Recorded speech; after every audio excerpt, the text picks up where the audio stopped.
Originally, it was supposed to be a flawless heist, but Mike discovered that someone had still died as a result, which crossed Mike's bottom line. What Mike never expected was that Jimenez would also soon meet his end because of this. The heist he planned directly led Hector to go on a killing spree. Mike couldn't bear it any longer, so he contacted the arms dealer again to select a weapon, deciding to kill the damned Hector. Although he had retired and hadn't touched a sniper rifle for a long time, Mike hit the bullseye with just one test shot. Then he hurried to the desolate outskirts, locked onto his target, and began waiting for the right moment. After Hector's men dug the pit, the unfortunate Jimenez was pushed out of the cabin, with Hector following closely behind. Mike immediately locked onto his target, but just as he was about to pull the trigger, Nacho blocked his line of sight. Jimenez was shot in the head by the cousins and fell into the pit. Before Mike could find another opportunity to shoot, Hector and the others went back into the house. Mike had no choice but to wait again. Suddenly, he heard a car horn behind him. He quickly put away his sniper rifle and checked the area. What Mike never expected was that the sound came from his own car. When Mike checked the driver's seat,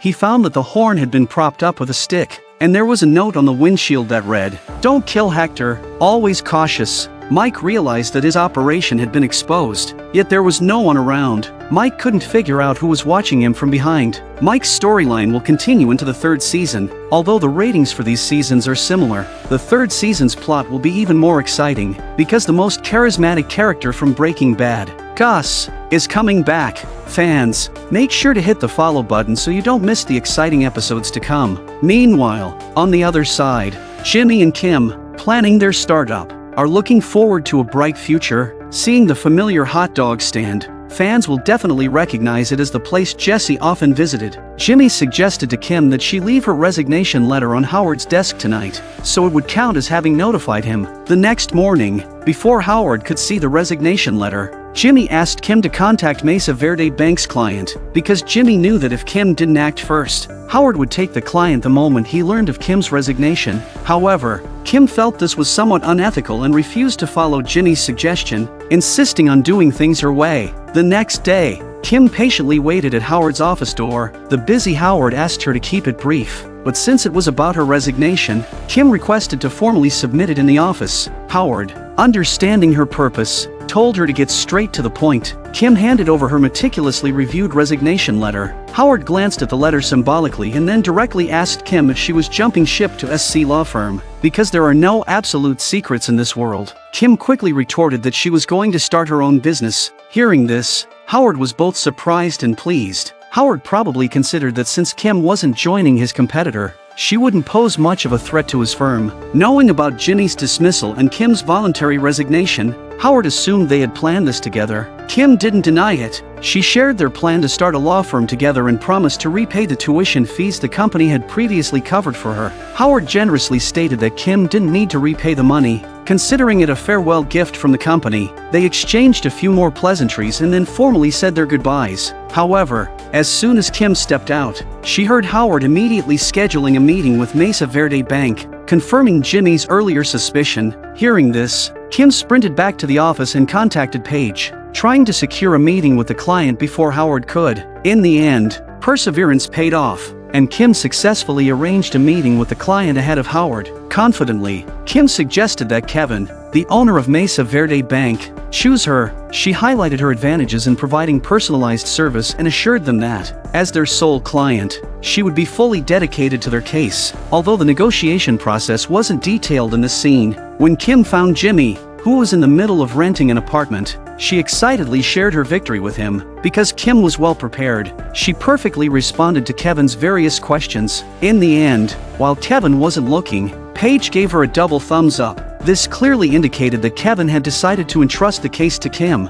Hearing this, Jimmy was delighted for Kim. Then, they started setting up their new office. Soon after losing the client, Howard informed Chuck about it. Since he had secured an afternoon meeting with Kevin, he wanted Chuck to find a way to win Kevin back. Hearing this, Chuck, disregarding the electromagnetic radiation, decided to go in person. He insisted the office lights stay on, and employees use their phones normally. to avoid giving a bad impression to the client. Colleagues were undoubtedly surprised to see Chuck acting normally. When they met Kevin, the cunning Chuck didn't push for the sale but instead praised their choice of Kim. He claimed that both he and Howard were getting old, and he could only pass the time by reading professional research reports. Although Chuck's words were self-deprecating and complimentary to the other party, he subtly showcased his own strengths throughout the conversation. With Howard playing along, they performed a convincing act in front of Kevin. However, Kevin wasn't naive. He knew they were trying to retain him and expressed his confidence in choosing Kim. Hearing this, Chuck remarked that Kevin should be confident because Kim was trained by them,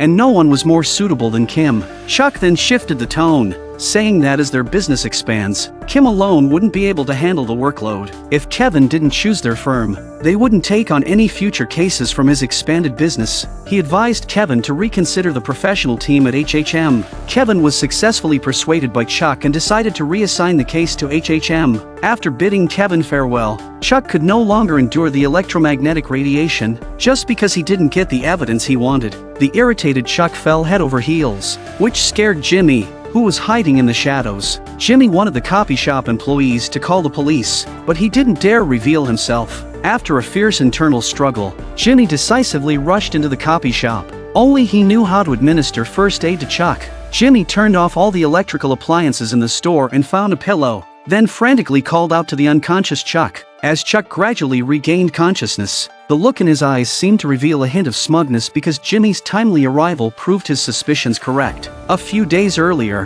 the cunning Chuck had snatched the big Mesa Verde Bank case that Kim had secured. This was undoubtedly a huge blow to Kim, who had just started her own firm. As she lost her only client, Jimmy encouraged Kim, saying there would be more big clients and urged her to stay strong. Not wanting to see Kim, who was just starting out, back down because of this, Jimmy decided to help his girlfriend win back the case. He devised a plan, using Ernesto, who had been taking care of Chuck, to ensure Chuck was sound asleep. Jimmy then sent Ernesto home to rest, taking over the care of his brother, while Chuck was asleep. Jimmy began tampering with the Mesa Verde Bank documents. He found the relevant documents and marked their positions. Next, Jimmy went to a 24-hour copy shop and started altering the documents. He changed the bank's address from 1261 to 1216, making sure the modified documents looked seamless. Seeing that Chuck was still asleep, Jimmy put the altered documents back in their original places according to the labels he had made. Then he sat in a chair next to his brother and pretended to sleep.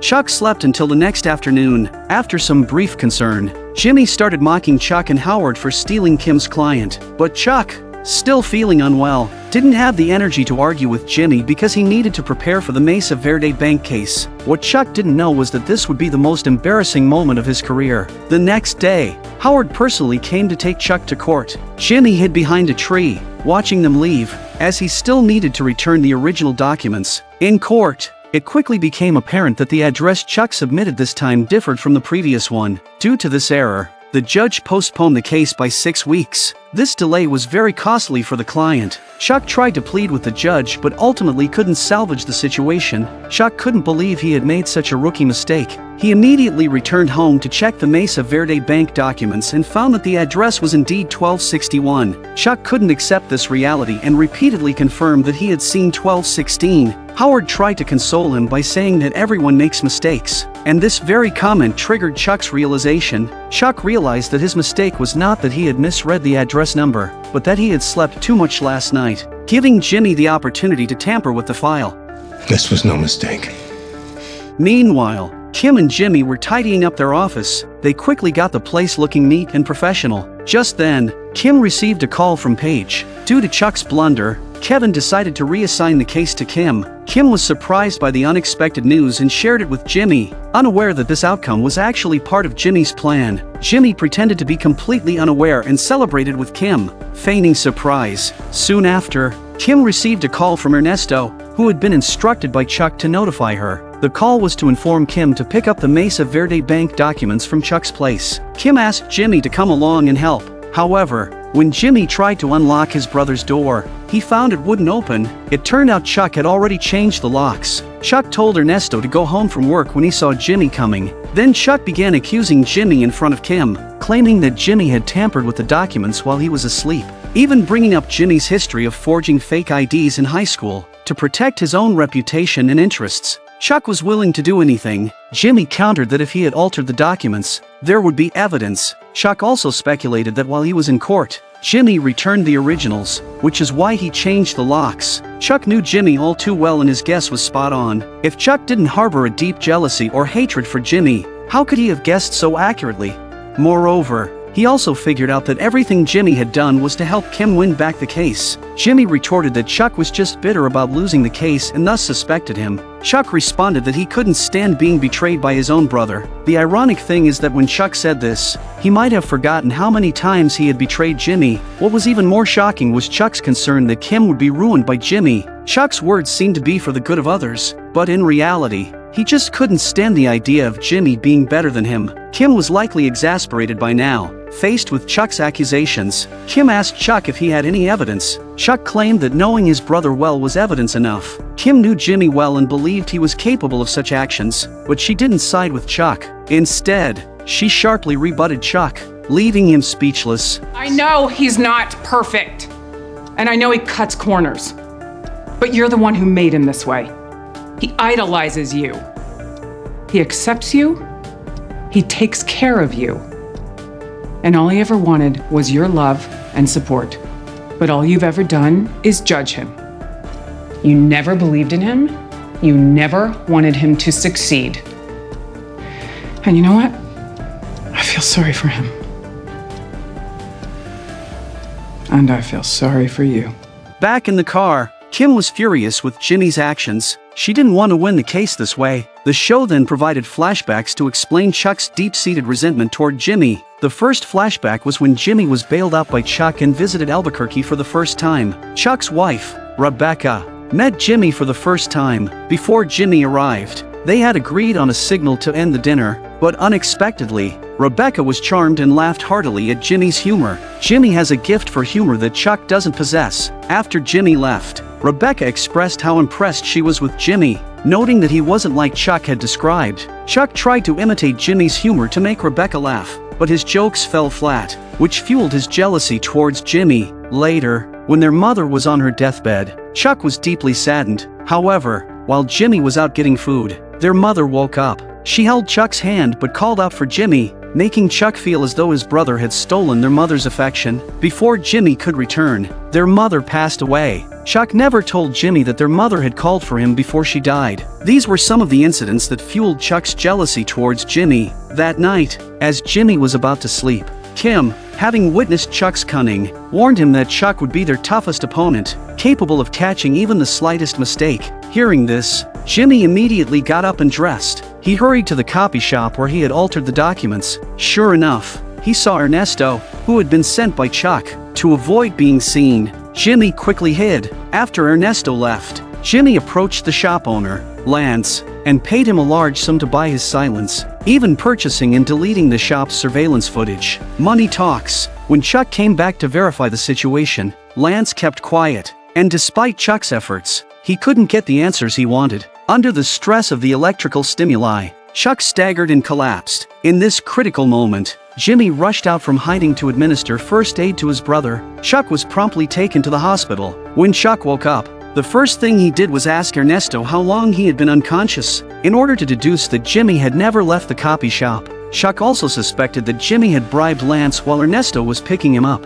As Chuck passionately explained his theory, Ernesto clarified that he was the one who had called Jimmy. Hearing this, Chuck realized that Ernesto was also helping Jimmy. Furious, he ordered both of them to leave. Jimmy was surprised that Ernesto had helped him. Ernesto confesses that lately Chuck has been sounding like he's out to get Jimmy. Since Ernesto and Jimmy had worked together in the mailroom at HHM and had developed a good relationship, Ernesto didn't want to see his friend bullied by Chuck, so he decided to help Jimmy. In the end, the injured Chuck couldn't avoid the various tests at the hospital, which was torture for someone who feared electromagnetic radiation. While waiting, Kim watched a recent commercial that Jimmy had made. As usual, the ad was excellent. Kim praised the creativity of the advertisement. However, Jimmy turned off his phone because he needed to take care of Chuck and had no time to attend to clients. Fortunately, the test showed that Chuck's health was fine. Jimmy managed to take his brother home. Knowing how uncomfortable Chuck was in the hospital, Jimmy planned to stay and take care of Chuck for a while, but Chuck refused. Jimmy then asked Ernesto to take his place. As soon as Jimmy left, Chuck started his own plan. He took a gas lamp to the garage and found an old tape recorder. Meanwhile, Jimmy welcomed his first batch of clients. Just as he was about to start, Kim informed him that Howard had been urgently trying to contact him. She told Jimmy to call Howard as soon as possible. Jimmy asked Kim to handle the clients for him. When Jimmy finally reached Howard, he learned that Chuck had submitted his resignation. Howard assumed it was all part of Jimmy's scheme. Hearing this, Jimmy immediately went to his brother's house. Seeing the room full of anti-radiation space blankets, Jimmy felt something was off with Chuck. Jimmy tried to persuade Chuck not to resign, but no matter how much Jimmy tried, Chuck remained steadfast. He claimed he was no longer capable, saying he even got a client's address wrong, causing significant losses, and tried to shift the blame to his brother, making himself sound very pitiful. Chuck blamed the damned electric currents for draining his life. Feeling guilty, Jimmy confessed to altering the bank documents. It was me.